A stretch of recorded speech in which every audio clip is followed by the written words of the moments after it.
Assalamualaikum warahmatullahi wabarakatuh dan salam sejahtera. Pada hari ini kami akan menerangkan sedikit mengenai pengurusan bilik darjah. Kumpulan kami terdiri daripada 6 ahli. Yang pertama adalah Siti Nabila, Masfiyah, Nur Fizana, Nurul Asmimi dan Fahmi. Seterusnya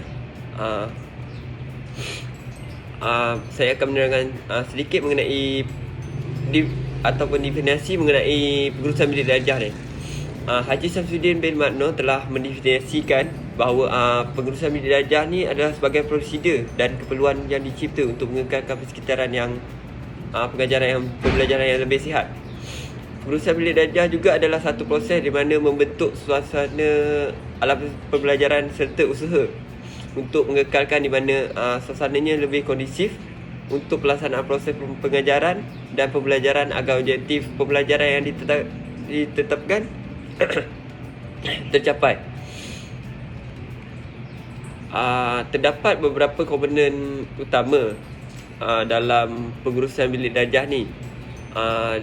Yang pertama adalah dengan menetapkan cara-cara untuk mengelakkan masalah pengurusan daripada berlaku dalam bilik darjah.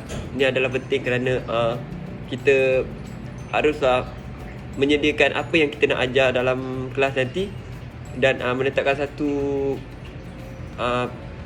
jadual pengurusan di dalam bilik darjah supaya tidak berlakunya kucak-kacir dan pelajaran yang diajar tu masanya tercapai dan sempurna.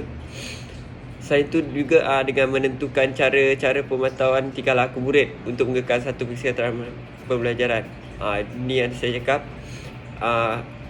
Pentingnya benda ni sebab nanti bila adanya pengurusan, murid-murid tidak akan kucak-kacir lah. Dia tak akan keluar masuk kelas semasa pembelajaran. Selain juga dengan memutuskan bagaimana guru akan bertindak apabila murid-murid menunjukkan tingkah laku yang bermasalah dalam bilik darjah. So guru-guru akan tahulah apa yang dia nak laku bila pelajar ni melakukan sedikit masalah dalam kelas. Selain itu juga guru harus tahu menentukan bagaimana akan menstrukturkan semula persekitaran bilik darjah yang sihat selepas membetulkan tingkah laku negatif murid. Mana dia orang dah tahu dah apa yang akan dia orang lakukan bila dapat tahu pelajar ni mempunyai tingkah laku yang negatif. Okey, seterusnya terdapat beberapa tujuan pengurusan bilik darjah.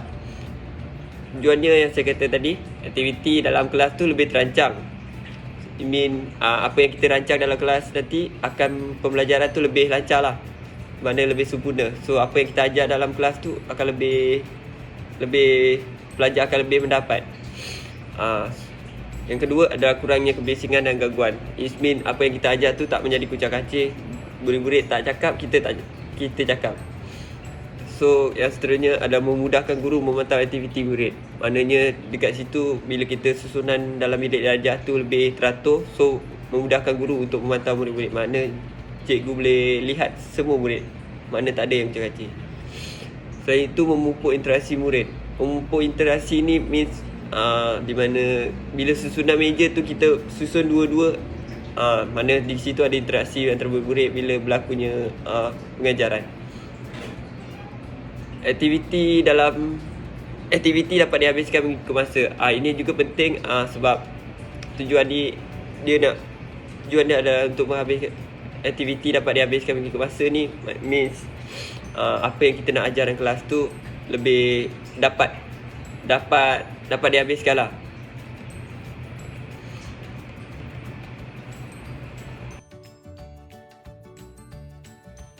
Saya Nurul Asmimi binti Ramli. Kaedah pengajaran yang berkesan mempengaruhi penglibatan murid dalam bilik darjah. Aktiviti pengajaran berkumpulan merupakan kaedah di mana murid menjalankan aktiviti secara berkumpulan.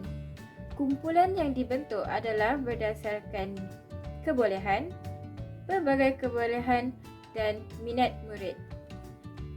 Murid yang dibentuk mengikut kebolehan adalah dilabel sebagai cerdas, sederhana dan lemah.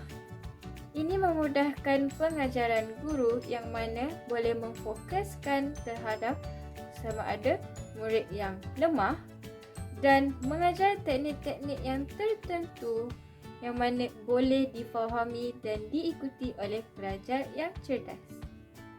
Bentuk kumpulan yang kedua adalah pelbagai kebolehan. Murid-murid tidak dilabel sebagai cerdas ataupun lemah.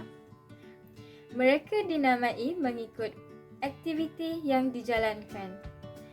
Kumpulan mengikut pelbagai kebolehan ini menggabungkan di mana terdapat pelajar yang lemah dalam mata pelajaran serta yang cerdas. Apabila mereka digabungkan di dalam satu kumpulan, yang lemah dapat dibantu oleh yang cerdas dan yang cerdas mampu meningkatkan lagi kemahiran dalam sesuatu mata pelajaran. Bentuk kumpulan yang ketiga adalah mengikut minat. Mereka perlu berada dalam kelompok yang sama agar memudahkan mata pelajaran itu difahami. Sebagai contoh, pendidikan seni dan muzik.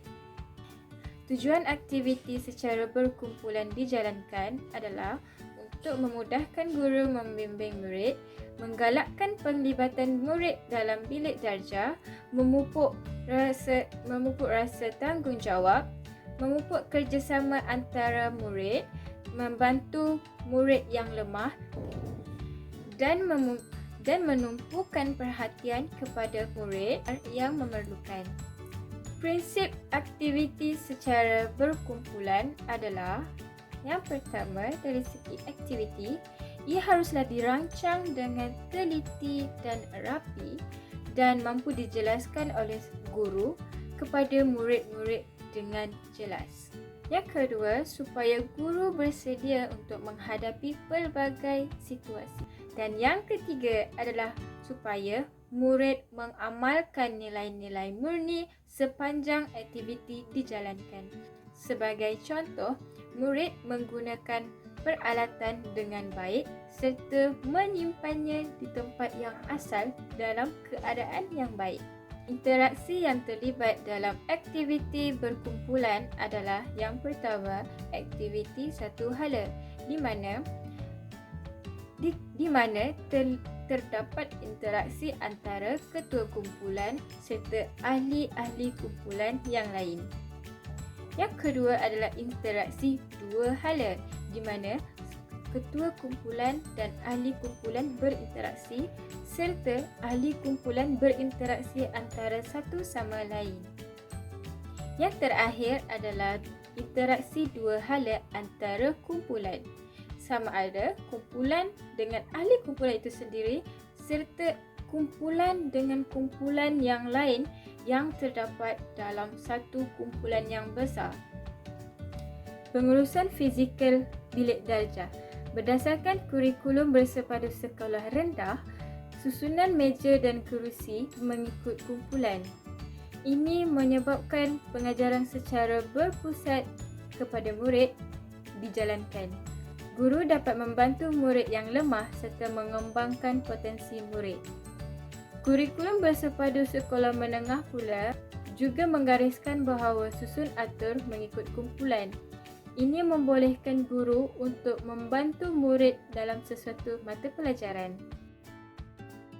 Assalamualaikum, nama saya Maswia binti Abdul Hamid.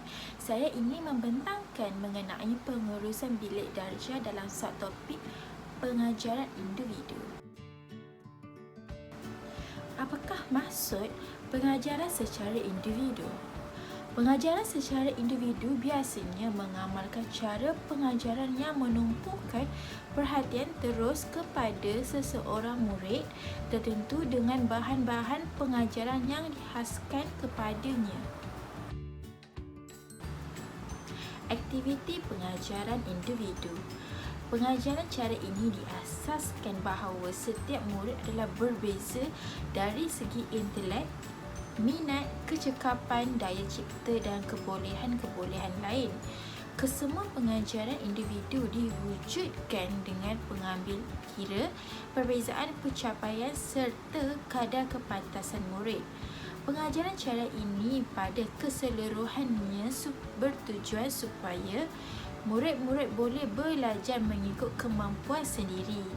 Pelbagai cara boleh diambil oleh guru untuk membantu proses pembelajaran ini. Pengajaran dan pembelajaran individu. Murid akan menguasai kemahiran mengikut kebolehan mereka. Guru harus memerhati dan mengetahui perbezaan ini. Ia dapat dikesan melalui kemahiran bertutur, membaca, menulis, mengira, menyelesaikan masalah, melukis dan menggunakan peralatan dan bahan. Pengawasan yang baik akan meningkatkan potensi murid. Pengajaran individu boleh dilakukan dengan menjalankan aktiviti dalam kumpulan yang kecil. Guru harus menyediakan situasi pembelajaran yang merangsang murid untuk belajar. Pada amnya, murid mengalami proses pembelajaran secara individu walaupun ketika di dalam kelas sama ada secara formal atau tidak formal. Objektif pembelajaran individu. Murid dapat menguasai kemahiran membaca, menulis dan mengira mengikut kebolehan masing-masing. Murid mendapat panduan khusus daripada guru atau rakan sebaya.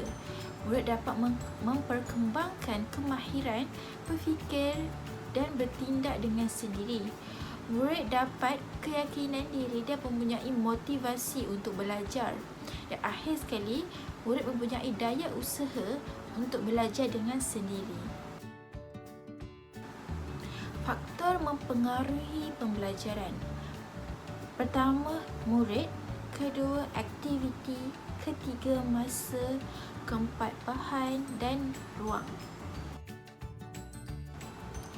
Pengajaran secara individu ini boleh dijalankan dalam dua bentuk mengikut tujuan. Yang pertama, boleh dilakukan seperti pengajaran biasa yang bertujuan untuk mengatasi masalah-masalah pembelajaran yang dihadapi oleh individu-individu tertentu. Biasanya, guru akan memberikan perhatian yang teliti dan rapi kepada individu tersebut dan cuba membantunya untuk menyelesaikan masalah yang dihadapi.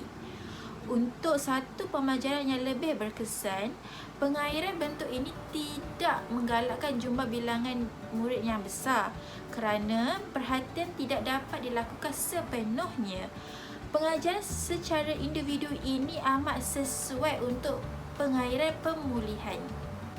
Bentuk kedua yang boleh dilakukan ialah terhadap murid-murid yang maju dalam pembelajaran mereka. Pengajaran secara individu bukan bertujuan untuk memperkayakan pengalaman pembelajaran mereka. Biasanya, murid-murid akan menggunakan kebijaksanaan mereka sendiri untuk belajar tanpa bergantung kepada guru. Hubungan murid dengan guru adalah paling minimal. Segala sumber pembelajaran dirancang supaya setiap pelajar mengkaji objektif pembelajarannya dan bertindak sendiri untuk mencapai objektif-objektif ini.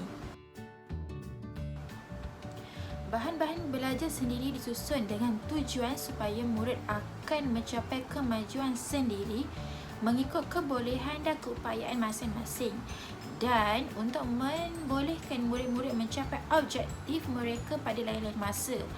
Sistem ini menegaskan fleksibiliti dari segi masa, aktiviti-aktiviti diagnostik dan pemulihan pemilihan bahan-bahan mengikut kemampuan sendiri serta belajar dan cara mempelajarinya. Dalam sistem yang lengkap, media seperti bahan-bahan bercerita, bahan-bahan tayangan, filem slide atau strip, pita rakaman video dan lain-lain boleh digunakan. Aktiviti pengajaran terancang atau pukal pembelajaran sendiri adalah amat penting. Itu sahaja daripada saya. Sekian, terima kasih. Assalamualaikum warahmatullahi wabarakatuh. Nama saya Siti Nabila binti Muhammad Nazri. Seperti yang tertera, saya akan membentangkan tentang pusat pembelajaran. Pusat pembelajaran adalah satu ruang di dalam kelas yang mempunyai fokus atau peluang-peluang tertentu untuk pembelajaran di dalam bilik darjah. Ruang di dalam kelas selalunya dibagi kepada sudut pembelajaran yang tertentu. Ruang ini dilengkapi dengan pelbagai bahan-bahan dan juga hiasan bagi menampakkan tempat itu ceria. Di ruang pusat pembelajaran ini biasanya diletakkan buku-buku pembelajaran supaya memudahkan murid mencari rujukan untuk melaksanakan sesuatu tugasan. Kesannya atas pusat pembelajaran ini ianya dapat menjalankan aktiviti sendiri, murid dapat berinteraksi dan berkomunikasi dengan kawan-kawan dengan lebih mesra, mengalami suasana seperti di rumah, melahirkan emosi, minat dan bakat, melakonkan cerita berdasarkan pengalaman, memupuk nilai murni dan juga melahirkan semangat perpaduan antara kaum. Selain itu, di papan-papan kenyataan juga diletakkan informasi-informasi penting tentang isu semasa dan juga tentang pembelajaran. Murid juga boleh menampal bahan dan aktiviti yang telah mereka lakukan. Secara tidak langsung, ianya dapat meningkatkan amalan rajin membaca dan juga dapat meningkatkan ilmu pengetahuan murid. Pusat pembelajaran berfungsi sebagai pusat rujukan yang terdiri daripada pelbagai sumber kepada para murid. Pusat pembelajaran ini juga memudahkan para guru untuk melakukan segala aktiviti yang memerlukan semua murid untuk melibatkan diri dalam aktiviti yang dilakukan di dalam bilik darjah. Pembelajaran akan menjadi lebih efektif kerana murid melibatkan diri dan memberikan fokus terhadap aktiviti yang dijalankan oleh para guru. Ada 4 panduan membina pusat pembelajaran. Yang pertama, memastikan bilik darjah menepati ciri-ciri bilik darjah sebagai contoh abad ke-21. Yang kedua, mengubah susunan tempat duduk dari semasa ke semasa. Yang ketiga, melengkapi pusat pembelajaran dengan pelbagai sumber dan juga bahan. Yang terakhir, kenal pasti tempat bagi mempamerkan hasil kerja murid. Ada 4 panduan merancang. Yang pertama, aktiviti yang telah dirancang haruslah dikenal pasti sebelum ia dilakukan oleh guru. Yang kedua, memilih dan menyediakan carta kemahiran mengikut keperluan aktiviti.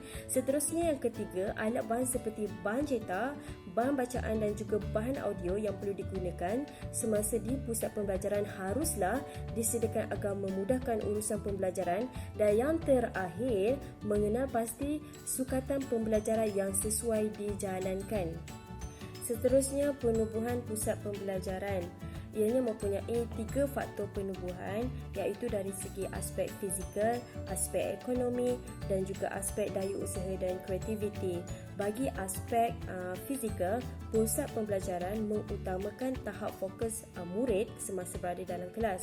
Faktor fizikal seperti kemudahan meja, kerusi, papan kenyataan, papan putih dan lain-lain harus dilengkapi dengan bahan-bahan pembelajaran yang efektif.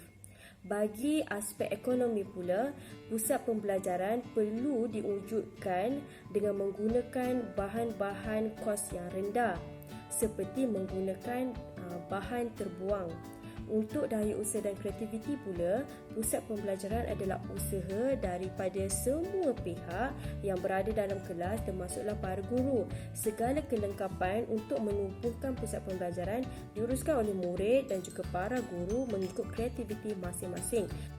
3 jenis pusat pembelajaran. Yang pertama, pusat pembelajaran secara langsung.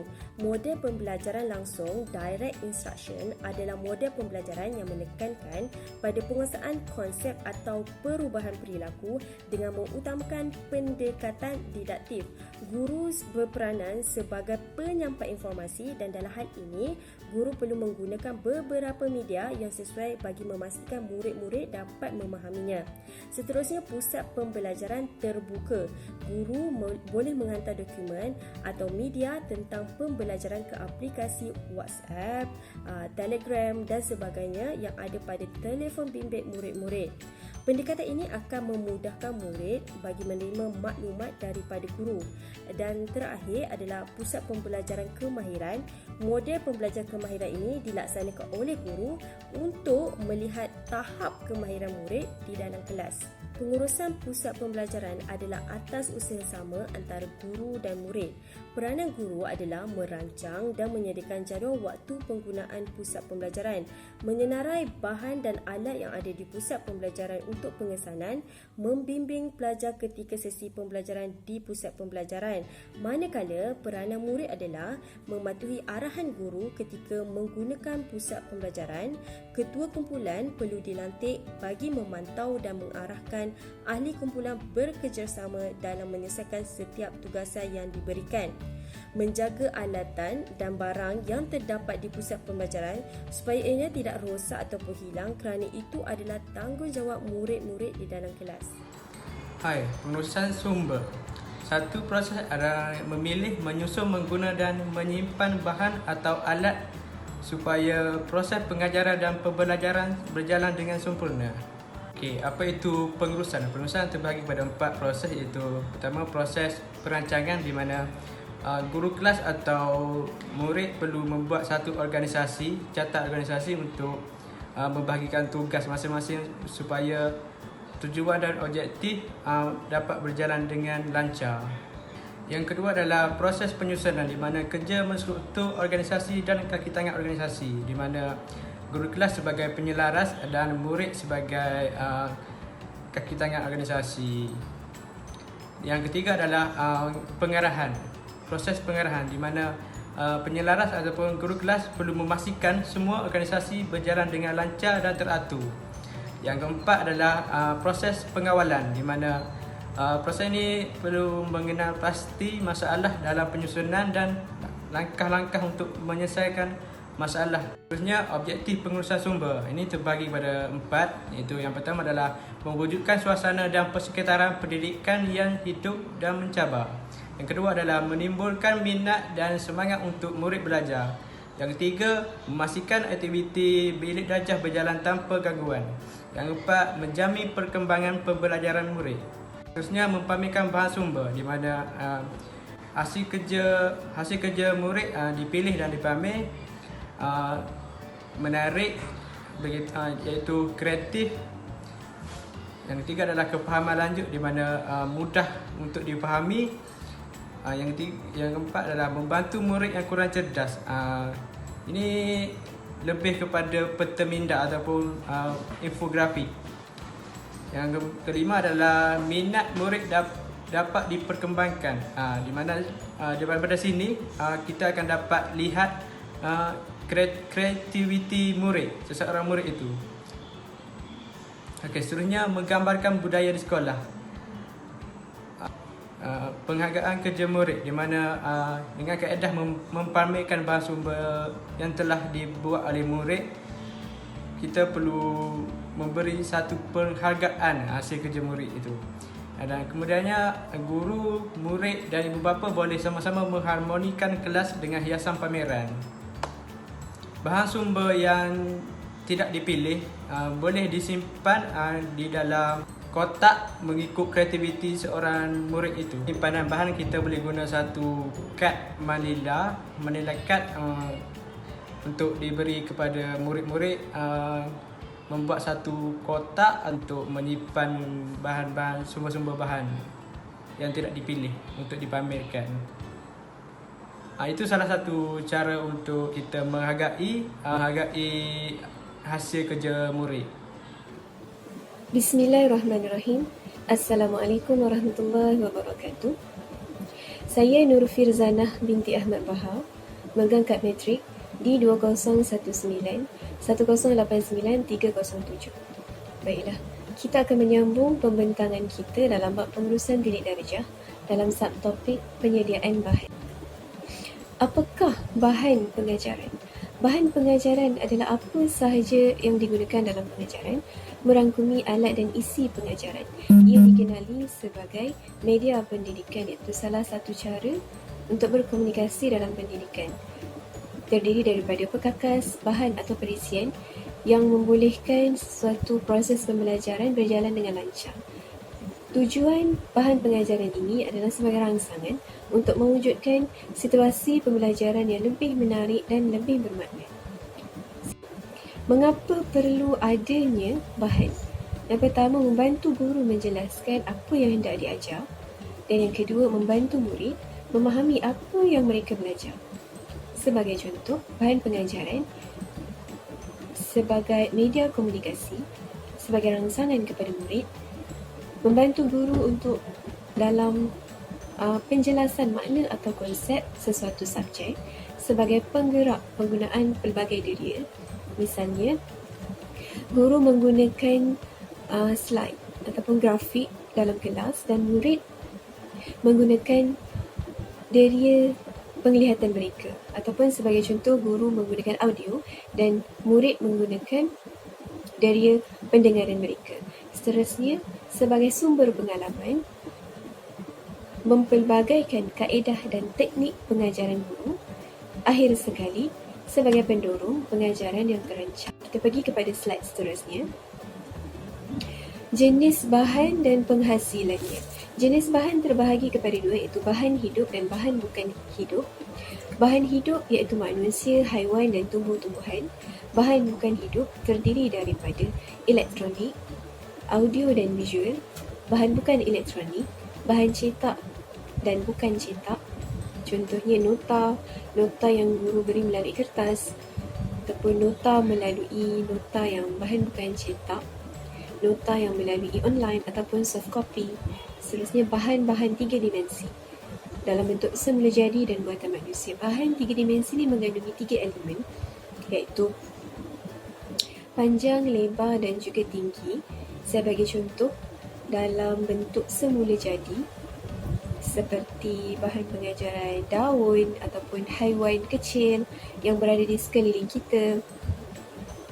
Dan contoh untuk buatan manusia, bahan 3 dimensi buatan manusia adalah contohnya boneka sarung tangan yang kita ubah menjadi boneka dalam bentuk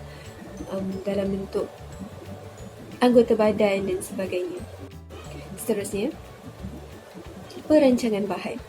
Terdapat 3 perkara utama dalam merancang penggunaan sesuatu bahan. Yang pertama, jenis dan bentuk bahan. Jenis bahan ni ada banyak. Contohnya buku teks, jenis bahan mengajar, buku teks, grafik, papan kenyataan dan banyak lagi.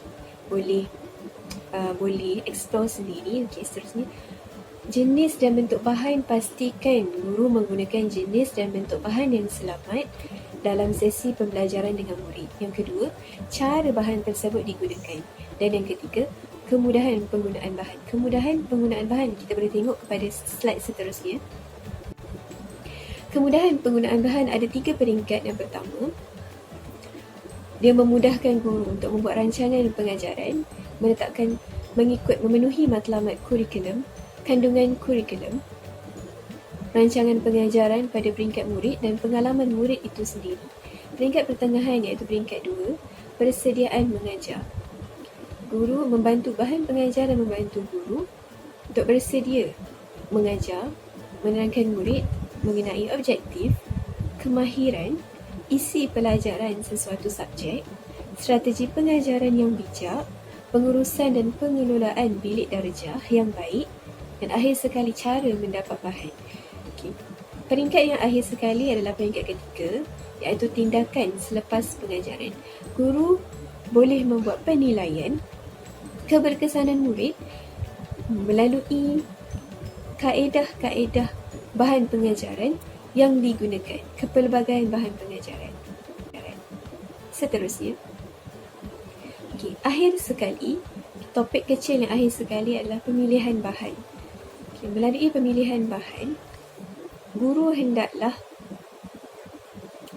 memilih bahan yang memenuhi objektif pengajaran dan pembelajaran, kerana di setiap sistem pembelajaran ataupun proses pembelajaran ada objektif yang harus dicapai. Yang kedua, pastikan strategi asas penyampaian itu sesuai dan mencapai objektif pengajaran sesuai daripada konteks apa? Daripada kerangka sesuai dalam keseluruhan bilik darjah, itu keseluruhan bilik darjah lah, kesemua murid, kumpulan, individu dan akhir sekali pengalaman murid itu sendiri. Semestinya murid melalui pelbagai pengalaman dalam kepelbagaian kaedah bahan pengajaran yang dipersembahkan oleh guru. Begitu juga guru. Baiklah, itu sahaja dalam konteks penyediaan bahan dalam bab pengurusan bilik darjah. Sekian, terima kasih. Okey, kesimpulannya, pengurusan bilik darjah ni seharusnya menjadi aspek yang penting dalam usaha kita ke arah sistem pendidikan yang terbaik selaras dengan pembelajaran abad yang ke-21 yang telah dilaksanakan sejak tahun 2014 lagi. Usaha yang dilakukan oleh pihak kerajaan melalui pendidikan abad ke-21 ini telah menampakkan sistem pendidikan yang bertaraf dunia dan memberi impak yang besar kepada sistem pendidikan di Malaysia. Pengurusan bilik darjah yang dikatakan juga menjadi salah satu faktor kecemerlangan pelajar juga. Hal ini telah dibuktikan melalui kajian yang telah dilakukan. Pengurusan bilik darjah yang baik adalah dari segi persekitaran bilik darjah yang bersih, kemas serta ceria, menaikkan lagi semangat para pelajar untuk belajar dan membuatkan mereka lebih selesa untuk belajar di persekitaran yang lebih ceria. Itu saja daripada kami. Sekian, terima kasih.